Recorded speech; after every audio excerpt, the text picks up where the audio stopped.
Estamos con María Caso, estamos en el Museo Reina Sofía y María, pues quería preguntarte un poco cómo ha sido tu experiencia.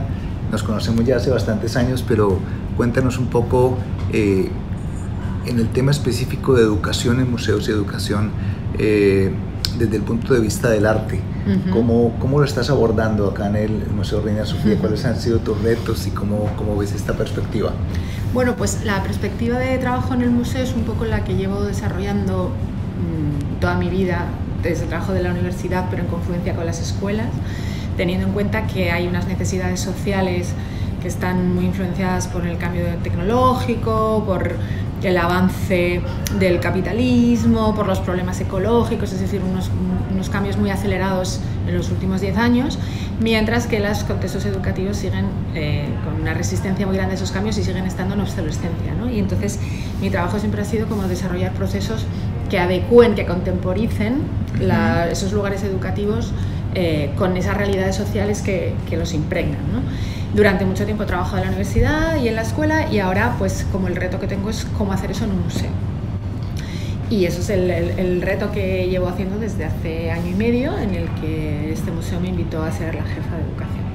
Bueno, en nuestro museo, el Museo de Arte Contemporáneo, el contexto social ha sido fundamental. Yo creo que ahora, pues tú estando acá y que conoces también nuestro museo, ¿cómo manejar ese reto social? Como me comentabas algo ahora que estábamos conversando más espontáneamente de los colegios, de los institutos que vienen, así quién va dirigido el programa educativo, cómo se abordan desde el arte los problemas sociales. Claro.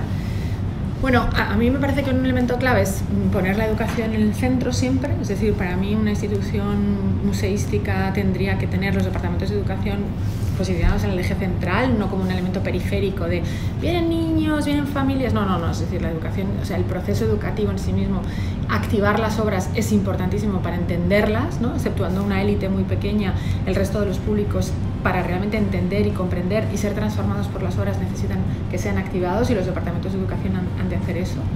Y luego creo que es muy importante hacerlo desde diferentes perspectivas, porque la realidad es que la mayoría de los museos, y no sé en el Museo de Arte Contemporáneo de Bogotá, pero en los públicos pasan apenas media hora y el momento de entrar en contacto con la obra es muy fugaz, y además sigue siendo como muy consumista, ¿no? Que te haces la foto, que la pones, no sé qué, pero al final realmente no te has enterado ni qué artista es, ni qué está contando, ni para qué lo cuenta, ¿no?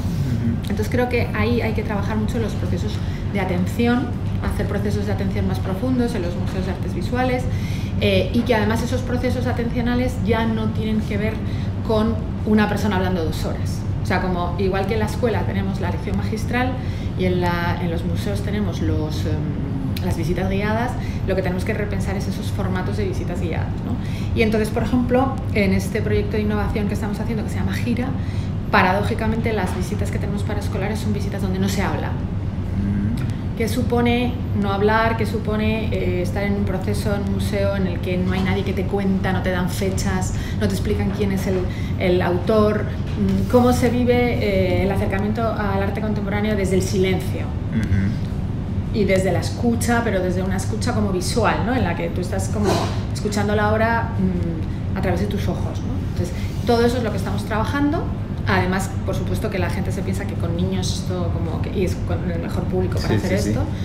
Y bueno, pues ese es uno de los vectores, el trabajo con atención, pero tenemos más, ¿no? Pero creo que es un buen ejemplo de cómo normalmente cuando tú vienes a un museo estás predispuesto a que el guía te habla, y ahora mismo el guía va a permanecer en silencio.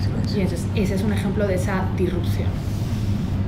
Bueno, y el otro reto, que es el reto institucional, cómo lograr, digamos, esta conexión y valoración de todo lo educativo y de todo lo significativo que se genera entre las áreas administrativas y ya, digamos, en el corazón funcionando el motor del museo. ¿Cómo entra todas estas energías allí? Pues ahí, en el libro que te voy a regalar, Gustavo, que se llama Gira, que es un poco el libro donde hemos compilado el statement del Departamento de Educación. Para mí fue muy importante cuando llegamos aquí preguntarnos para qué queríamos este museo y para qué era importante que un Departamento de Educación de un museo de estas características funcionara. Y hemos enunciado un proyecto que se llama el Museo de los Vínculos, porque creemos que los museos tienen que generar vínculos de larga duración con sus públicos, ¿no? Normalmente, como he dicho antes, la gente viene muy poco tiempo a un museo y lo que nos interesaba a nosotros era desarrollar un programa educativo en el que los públicos estuvieran mucho más tiempo, ¿no? ¿Por qué? Porque esta idea de lo vincular y lo afectivo y los cuidados nos parece que es lo opuesto a esta idea capitalista del museo como un lugar de consumo y donde los museos realmente lo que hacen es gentrificar las ciudades, ¿no? Entonces, es una opción política muy distinta al neoliberalismo, en el que el museo se puede entender como un lugar de generación de afectos, ¿no? Entonces, todo nuestro programa educativo está basado en esta idea de cómo generar vínculos de larga duración. Y, por ejemplo, hemos hecho diferentes cosas, pero una de ellas en el área de comunidades ha sido la creación de 5 equipos de trabajo, conformados por 15 personas cada uno de los equipos, que lo que hacen es estar durante 9 meses enteros en el museo discutiendo y trabajando sobre cuestiones, bueno, que afectan a cada uno de estos grupos, ¿no? Y de tal manera que cuando acaban esos 9 meses tu relación con el museo es otra completamente distinta a la que tienes si vienes 45 minutos.